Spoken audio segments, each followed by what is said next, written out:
Hey guys, Matt Jones here. As you can see, we are setting up for the Brisbane Property Networking Group here tonight. We open the doors in about 90 minutes, and if you've been hiding under a rock, you would know that Michael Matusik's actually going to be speaking here tonight, which is really exciting. He always fills the room.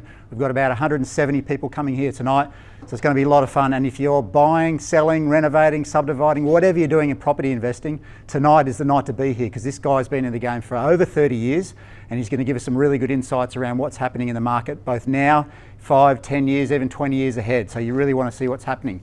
Now, I know there's a lot of people that are new that are coming tonight. There's probably 60 or 70 of you coming here tonight. This is the night to be here, okay? You've already signed up, you've already clicked on the RSVP, you said you're going to come. Now this is the part where you step up and actually get in your car and come along and join us. Be brave, risk whatever's going to happen tonight. You're going to miss out on whatever's on telly, but you're going to get a lot of benefit by being in the room here tonight. Plus there'll be a lot of other newbies here to share it with you. So if you haven't been along tonight, I strongly encourage you to get over here, 6:30, Brisbane Broncos Leagues Club. That's where we're going to be. It'll run for a couple of hours. We have a lot of fun. There's some great people around that's going to share the night with you, and you'll definitely enjoy it. So get along, and I'll see you here soon.